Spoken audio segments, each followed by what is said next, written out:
Another month has passed, so we're due for another predictions video, the last one of the year.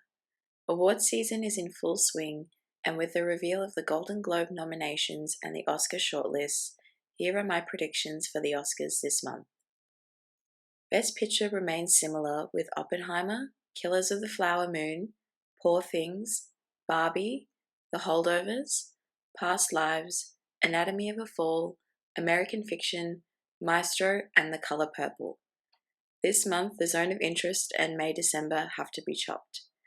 I think about switching them out for Maestro or The Color Purple, but for now they remain on the outside. To predict a win, I would still remain with Oppenheimer.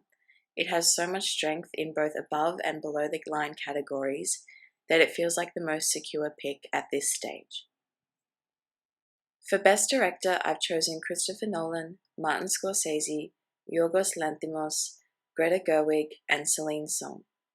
After Celine Song's nomination at the Golden Globes, I've put her in the 5th slot, but I'm very mindful that's come at the cost of leaving out Bradley Cooper, Alexander Payne, or Jonathan Glazer. However, this 5 feels solid, and I'll stick with it for now. Best Actor again remains with Cillian Murphy, Bradley Cooper, Paul Giamatti, Coleman Domingo, and Jeffrey Wright, but I'm tossing up between Jeffrey Wright and Leonardo DiCaprio for Killers of the Flower Moon. Now that I've seen Maestro, I think Bradley Cooper is solid competition for Cillian Murphy, but I don't know if the performance is enough to take him to a win. Best Supporting Actor remains similar to last month also, with Robert Downey Jr., Ryan Gosling, Mark Ruffalo, Charles Melton, and Robert De Niro. I think the gap between Robert Downey Jr. and Ryan Gosling with the rest of the 5 is closing. I think this one could be anyone's game at this stage. For Best Actress, I've placed Emma Stone, Margot Robbie, Carey Mulligan, Lily Gladstone, and Sandra Hüller. It's a strong group of performances, but I think the award is between Emma Stone, Carey Mulligan, and Lily Gladstone.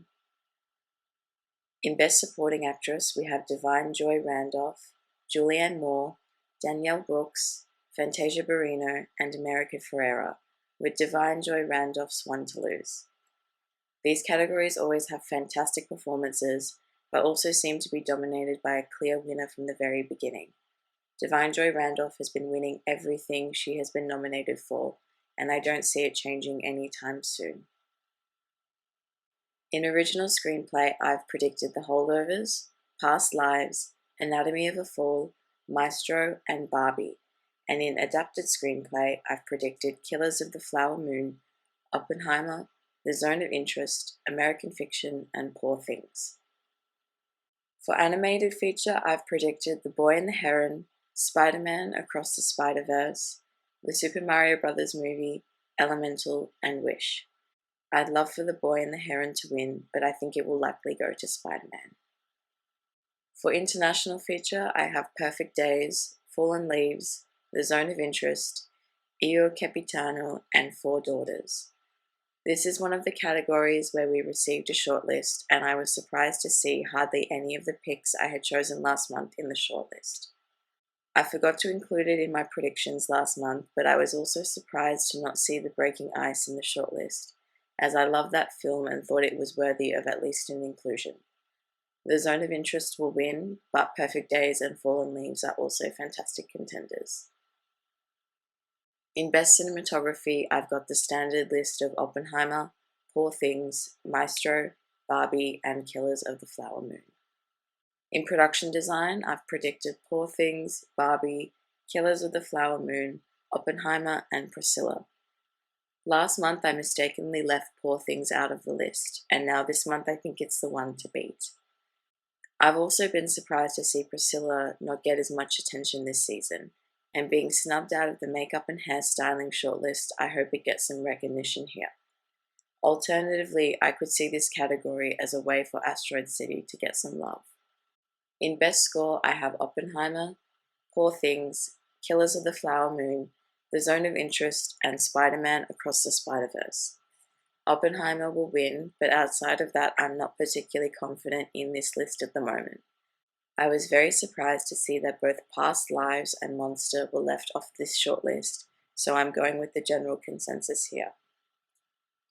In sound, I have Oppenheimer, Killers of the Flower Moon, The Zone of Interest, Maestro, and Napoleon. Again, Oppenheimer will win, but I've chosen the others considering that the sound category favors films of music and war.